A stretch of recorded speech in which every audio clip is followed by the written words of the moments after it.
Hey, what's up, y'all? Y'all good? I hope so. Y'all, let's get into chapter 5 of Faith Under Fire, Betrayed by a Thing Called Love. And everything that I'm saying in this video is in my opinion. This is for entertainment purposes only. And the Copyright Act of 1976, Section 107, gives me fair use to this book review as I do my commentary with a little criticism and research. So let's get into it. So chapter 5 is called The Caregiving. So LaJoyce told Stephen that she was negative, because where we left off, LaJoyce had gotten tested to see if she had contracted the disease as well. So she told Stephen that she was negative and he became very mean. But LaJoyce, she maintained her peace in spite of his attitude. And during the day when LaJoyce was at work, he had a full-time caregiver, which was great. Plus, LaJoyce's business was steady growing, and they added another department, which was the Florence Nightingale division. After work, LaJoyce, Stephen, and Deborah went to GMHC for their intake appointment so that Stephen could get registered for his goods and services.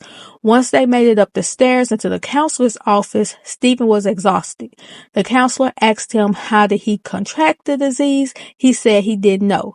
LaJoyce mentioned that Stephen's ex-wife was out in the streets and she had many relations. The counselor was like, that's a real possibility. Then she asked if the ex-wife was infected, and Stephen said that he had spoken to her. So they completed their intake session, and the counselor gave them, a lot of pamphlets, insured drinks to help boost his weight, and a lot of protection. They also made an appointment for a nutritionist to come to their home so that they could devise a meal plan to help Stephen start gaining some weight and, get his strength back. LaJoyce started incorporating the insured drinks into Stephen's meal, and she was, she'll make them different so that he wouldn't get bored with it. She also made immune boosting teas because even though the medication was supposed to decrease his viral load, it was destroying everything else along the way. LaJoyce also had Stephen drinking a cup of aloe vera water every hour to help his elimination tract open to flush out all the toxins that the medication was expelling. Every other day, LaJoyce would dry brush Stephen's body and have him do a dead sea salt soak because dry brushing helped with circulation and get rid of dead skin, and the sea salt helped pull toxins from the body. Stephen's face also broke out, so she started doing egg white facials. LaJoyce made Stephen a lot of meals and high protein. Stephen enjoyed it, but he was like, man, can I get some pork chops? And LaJoyce told him once he had enough energy to drive himself to the store to purchase those pork chops, she'll make them. At Stephen's next doctor's appointment, he had gained 10 pounds in 15 days. The doctor was amazed. Even though he didn't care for all the herbal remedies, Stephen said, look, whatever my wife doing, that's what I'm going to stick with. Because see, I was over here with y'all in the hospital forever, and I kept getting worse and worse. By Christmas, Stephen was actually able to walk. He was able to walk around the house and up the stairs without getting winded or needing help.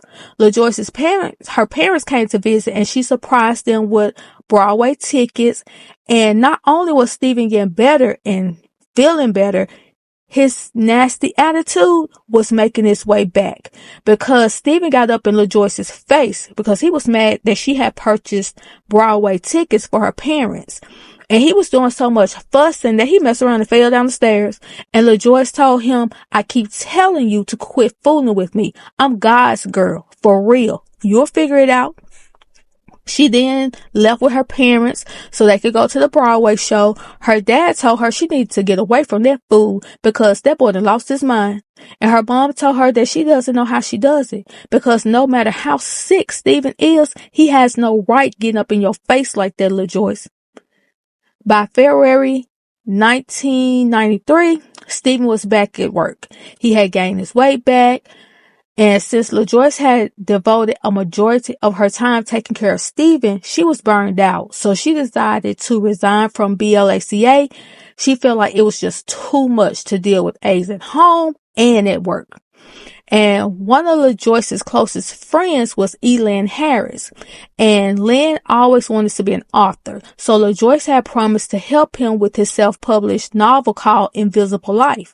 Even though LaJoyce and Lynn were close, Stephen couldn't stand them. Whenever LaJoyce would mention Lynn, Stephen would say things like, "Don't mention that maggot," change the M to a F.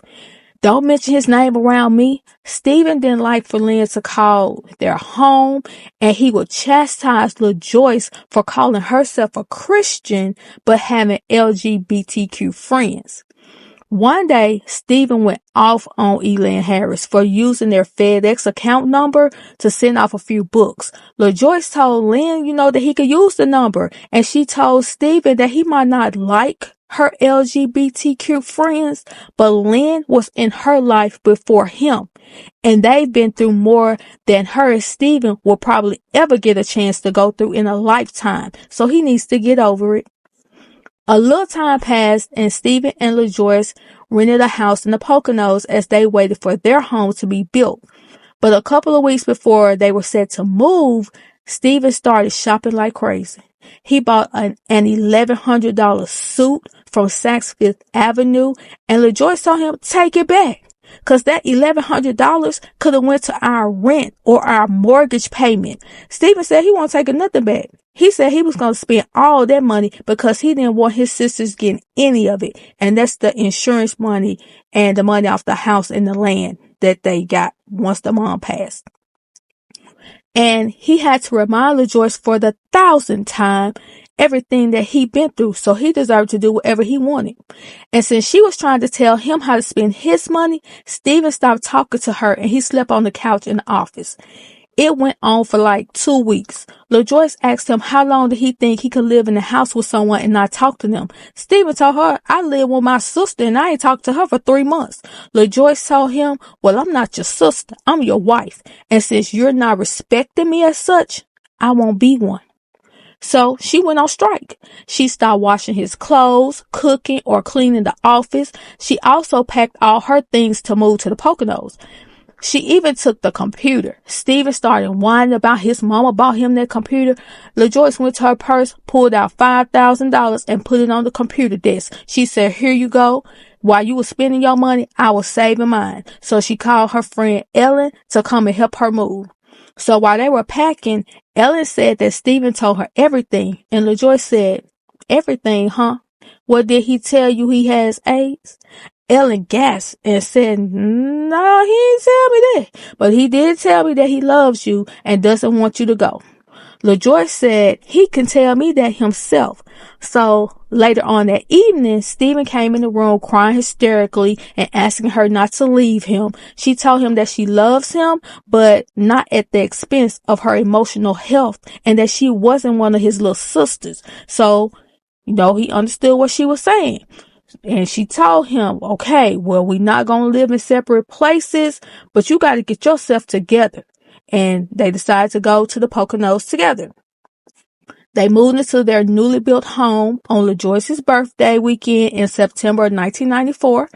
On that Sunday, they had more stuff to move, but Stephen all of a sudden got sick. LaJoyce felt like he was lying because Stephen didn't like the group of guys that LaJoyce asked, to help them move the rest of the stuff because, he don't like the LGBTQ. But LaJoyce thought that was interesting because he didn't seem to mind them being around when they moved some stuff a few weeks ago. LaJoyce noticed that Stephen was coming down with bouts of dementia. So she tried to get life insurance, but with Stephen's pre-existing condition, they were denied. So she applied for credit life insurance on the house, but it just covered her. So Stephen said that he would ask Stacy to pretend to be him. And LaJoyce told him, "You better not ask that man to do that. That's insurance fraud." Years later, when LaJoyce was discussing this with Stacy and Claudette, they both looked at each other and LaJoyce was like, "What?" Come to find out, Stephen did call and ask Stacy to do it. One day in October of 1994, Stephen came to LaJoyce's job and told her that she needed to take him to the hospital immediately because he was really sick. Her and her partner, Patty, they stopped everything they was doing. They helped him down the stairs into the car. And LaJoyce was really confused on how Stephen had gotten sick so fast because he had just dropped off no more than 3 hours ago. They made it to the hospital, and Stephen was so sick that they had to put him in a sterile room. He was diagnosed with pneumonia again. Stephen stayed in the hospital for a month. His doctor said that Stephen will be put on permanent disability. When LaJoyce went to the Social Security office to apply for stamps, the caseworker said that Stephen would have to be with her because she needed to see that he was alive and a real person. And the caseworker apologized for the trouble, but she explained that it was a policy that they had to adhere to due to people abusing the system. 2 days later, LaJoyce took Stephen back. He was laid down on a pallet in the truck. The caseworker was so saddened by how sickly Stephen was. And then in the midst of them trying to get food stamps, they were sinking financially. So LaJoyce really hoped that they were approved, but unfortunately they weren't because Stephen's Social Security check was $100 too much. LaJoyce said that she saw why people cheated the system because when you really need it, you can't get it. LaJoyce's parents, her brother and nephew, came to spend Christmas with them, and that was their first time seeing how sick Stephen had gotten. LaJoyce really wanted to take Stephen to the hospital because he was freezing, even though the heat was on 90 and he was under several blankets. It was Christmas Eve, and Stephen really did not want to go to the hospital. On Christmas morning, LaJoyce heard loud knocking coming from the bedroom. She ran in to see what was happening, and Stephen was having a seizure. She yelled for someone to call 911, and she grabbed his hand so he wouldn't hurt himself. By the time the ambulance had gotten there, Stephen had had 4 seizures. When they made it to the hospital, Stephen was in a catatonic state, and he had a collapsed lung. The doctor said that it was a miracle if he would even make it the next 48 hours. 2 days later, Stephen snapped out of his catatonic state just for a little while, but he was up long enough to tell LaJoyce that he wanted her to run up all his credit cards and get everything that she would think they would need, and that he was going to file for bankruptcy. He wanted her to get things for her parents and his uncle's daughter, who was heading to law school as well. LaJoyce wanted to make sure that Stephen was sure about this. He said that he was, and he wanted her to go the very next day. And that is the end of chapter 5. We're going to go right into chapter 6, part 1. Please like, comment, and subscribe, and I'll talk to y'all later.